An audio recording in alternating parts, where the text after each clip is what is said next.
blockchain community is built by individual contributors to the ecosystem who are simply being kind and helpful to others. If you are the one willing to make a contribution by documenting a proposal for Ethereum ecosystem, you would love this stuff.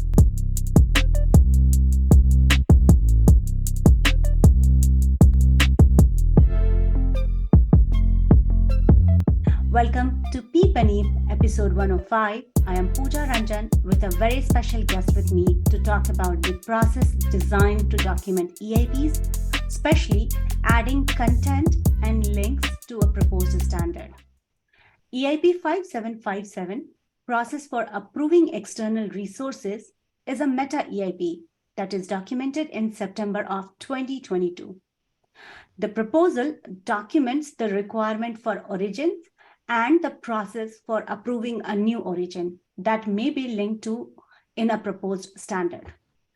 To discuss this EIP documentation process, to be able to add an external link in the document, we are joined by the author of the proposal and one of the most active EIP editors, Sam Wilson. Welcome to the show, Sam. Hey, it's great to be back. Thank you so much for joining us again on PEEPanEIP show. It's been a while, I guess. We had you last for episode 51, right? Oh, I guess, yeah. Interesting. Well, for our new listeners and viewers, maybe start with a quick introduction and your journey in the Ethereum community. Sure. So, like Pooja said, my name is Sam Wilson. I'm currently working for the EF, doing research and maintenance of a couple different projects. You can find my Twitter and Mastodon here. They're also linked on the slides. I mostly do a lot of EIP editing, so you'll see me on your pull requests if you ever author an EIP. I also maintain the Ethereum execution layer specification, or EELS, and that's a Python project for describing Ethereum as a whole, or at least the execution layer side. And I also maintain a lot of tooling for the EIP's repository, most notably EIP-W, the EIP validator. Awesome. I mean, before we jump right in, I would like to share this information with people. Like Sam has also co-authored multiple EIPs, EIP-2938 account abstraction and EIP-3074 auth and opcodes. These are the two famous among many other EIPs that he has documented. But if you have missed his earlier talks, check out episode 12, 15, 27, and 51 on PEEPanEIP. So I think we can go ahead with today's topic and we can jump right into the presentation. Sure. So I'm here to talk to you about EIP-5757, which is probably one of the most meta EIPs in the repository, aside from EIP-1.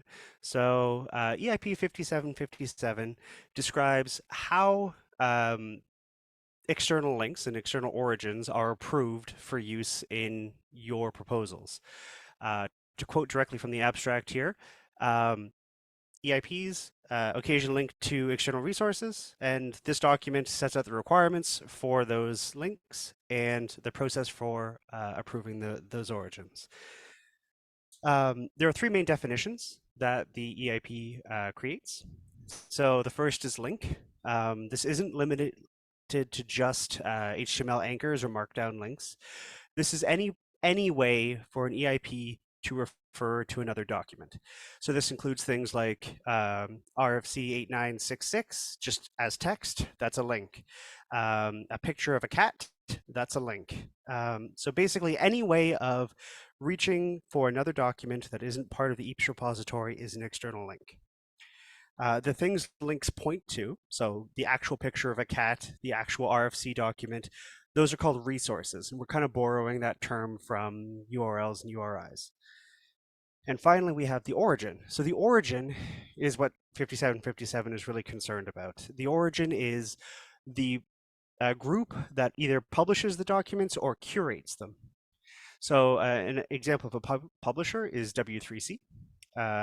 Or the what working group that publishes HTML.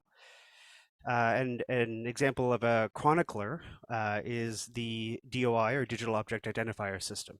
So these are the three terms that we use a lot in the CIP, and we're kind of trying to promote them for the rest of the EAPS ecosystem. So what does this EIP actually do? It lays out how EIP editors decide whether or not we want to allow links to a particular origin. So in this case, like say you want to link to a W3C document, you have to get W3C approved as an origin. And to be approved as an origin, you have these three requirements that you have to meet. The first being each document must be uniquely identifiable, or each resource must be uniquely identifiable. So this could be for a Git repository, it could be a commit hash. For a standards body like W3C, they often have publication dates or version numbers. For RFCs, they have sometimes they have dated versions, and it's a little bit messy, but yeah. We want these things to be uniquely identifiable so that when you link to a resource from a published EIP, we know exactly what you're talking about. Next, we have availability. Each origin must have a track record of availability. So that means like if we link to your personal blog and you tried making that a permissible origin, we probably wouldn't allow it, at least not at first. Because it hasn't been around long enough to know that it isn't just going to disappear. So this is kind of like a bar for minimum quality and minimum availability, because EAPs are supposed to be around and they're supposed to exist for a long period of time, and we need the content that you're linking to also exist and be around for a long period of time. And finally, and probably most controversially, standards that resources that you link to from an EIP must not charge a fee for reading those resources. So this eliminates a large part of, for example, the ISO standard organization, because they do charge fees to access their documents.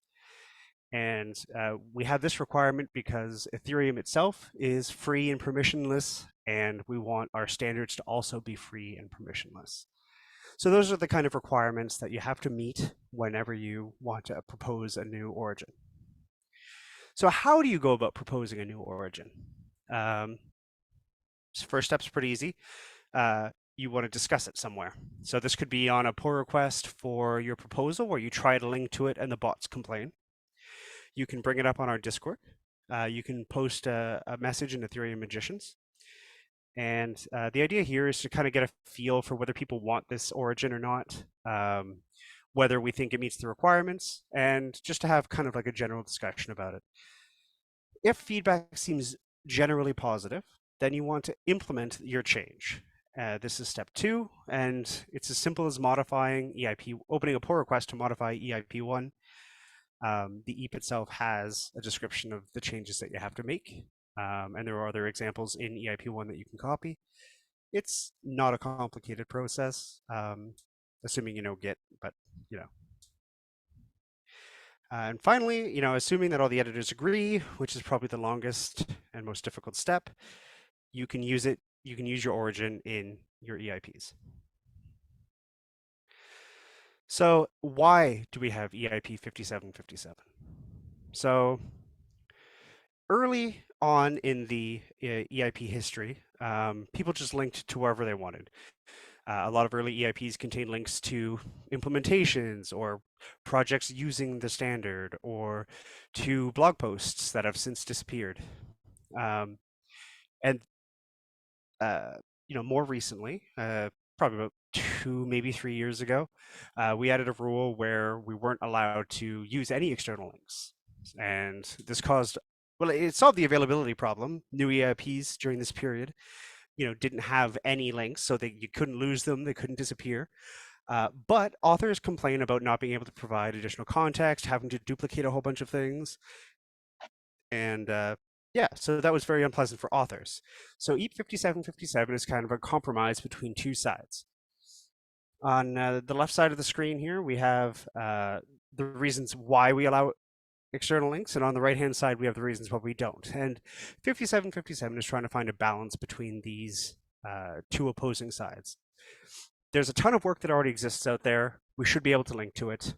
Um, Providing additional context is really useful for EIPs, and authors love giving extra information, and implementers often benefit from having additional context. There's also issues of copyright and redistribution. Sometimes you can't straight up just copy information and put it in the EIPs repository. So allowing external links lets us sidestep that a little bit. And finally, there's a long academic tradition of citing your sources and providing credit where credit is due, and that's important to some of the EIP editors. And yeah, so that's kind of why we allow the links. But on the flip side, we have to balance that against links disappearing, rotting. That's a big problem. Happens all the time. Things disappear, things change. Um, EIPs also follow a very strict process to ensure immutability. So once an EIP moves into last call and final, it's much more difficult to edit. And we do that to ensure that things that were spec compliant, 2 years ago are still going to be spec compliant today. And if you have part of your EIP in an external link, then that external link isn't subject to the same controls as the EIP repository. So, you could say today, see the Ford Motor Company's manual for the color to paint your car, and the manual says paint it blue, and then they publish a new edition of the Ford Motor Company manual, and they say paint it red, and that completely changes the meaning of the specification. So that's why we're very hesitant to allow external links. And finally, we don't want standards bodies we want to provide free access to all this information. We don't want it limited. So that's why this process exists. That's why that requirement is there. That's pretty much the whole EIP. Yeah. So does anybody have any questions about it? Thank you so much for this presentation, Sam. It was a short and a sweet talk. Just for people who aren't aware, Sam Wilson generously donates his time for EIP editing office hour to help new and existing authors understand the current process, document this proposal, and guide with do's and don'ts. We learned about some of the do's related to the link policy, but there are many other questions. And if you do have those questions, you can join us on this bi-weekly meeting of EIP editing officer. More information available on ETHCAT Discord. Well, I do have a couple of more questions related to this proposal, just to add some clarity about the proposal for people who are relatively new. We use the term external link here. What does external link refer to? Does it mean anything outside the Ethereum EIP's GitHub repository, or any link in general? If you can maybe clarify it a bit more. Sure. So it's the technical definition is either a hyperlink, so like a URL that contains a double forward slash. So that's a very, very specific definition. So there's things that start with like HTTP or like FTP or any of those, or any other way of referring to something. So if you say, I don't know, what's a good example here? In Ontario's building code, page 53, that would be an external link as well. So any way of referring to any kind of a resource that isn't part of the EIP's repository, whether it's hyperlinked or not, is an external link. That means we are not giving any privilege to Ethereum GitHub repository links.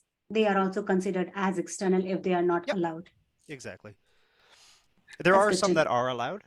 So we do have exceptions for the consensus specs and for the networking specs, but always check EIP1 for an updated list. That was my next question. Thank you for answering that.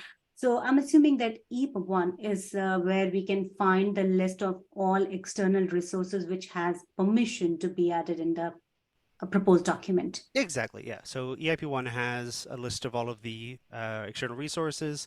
It has regular expressions that define exactly what link formats we allow, and it has examples for people to copy and paste into their proposals. One of the more complicated ones is the Digital Object Identifier, or DOI system, and that requires like a formal blob of JSON to reference, but other than that, the other ones are pretty simple. Awesome. Sam, you have been an author, you have authored multiple EIPs and you're also an EIP editor. So you have literally seen the both side of EIP documentation. My question to you would be, if it's up to you, what will you like to change from the present EIP process? Something that's been coming up a lot recently, and I think could stand to be improved, is our categorization. I think that while in the past the core interface networking and ERC categories were useful, now I think the lines are starting to blur a little bit, especially with the addition of the consensus layer. So I think we need to work on our categorization a bit more. Right. I know this was not directly related to the proposal, but I just wanted to check with you because it's something important and you're an EIP editor, so definitely your thoughts are Oh, I helpful for appreciate it. us. All right. Yeah, I think we are coming towards the end of this, but before we go there, I want to ask a question related to this meta EAP and informational EAP. Like many people have this, a kind of question mark, why some of the proposals are considered as meta EAP and why informational. This is considered as meta and not information. For maybe new users, if you can clarify the line between these two proposals. Sure. So meta and informational is actually one of the easier ones to divide. So a meta EAP describes something about the EIP process itself.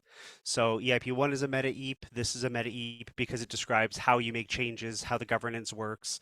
Um, those kind of categories are all in the meta.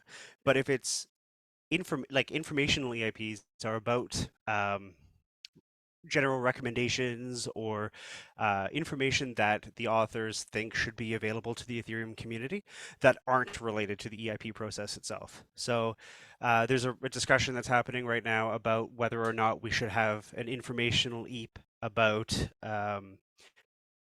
timestamp based forks as opposed to block number based forks. And it would kind of just be an advisory saying like, going forward, we're planning on using timestamp based blocks, or forks rather. And that would be informational because it's not consensus critical, so it doesn't fit into core, but it isn't about the EIP's process, so it doesn't fit into meta, and that makes it an informational EIP. That makes a lot of sense. So just to simplify that, whenever we are categorizing some proposal into the meta, that means it is a mandate and people cannot just ignore it. It's not a suggestion, it's a mandate. Yeah, so meta EIPs are generally only going to be relevant to editors themselves, so, or people communicating with the editors. So we will enforce meta EIPs, whereas informational EIPs, people are free to ignore if they want. Very well. It's time to wrap up. Any final comments, thoughts, or any suggestion that you may have for upcoming EIP authors? I would definitely come out to the EIP office hours, like you mentioned. I think it's a great place for people to kind of get a feel for the process and ask questions. And the more people that go out, the more popular I feel, which is always nice. Um, what else? Don't be afraid to open a discussion issue on Ethereum Magicians before making your PR. It's always good to get feedback from the community. And oftentimes there's duplicate EIPs that are going around, so that provides us an opportunity to like point you guys to work together. Yeah, and other than that, participate in the process and yeah, see you around.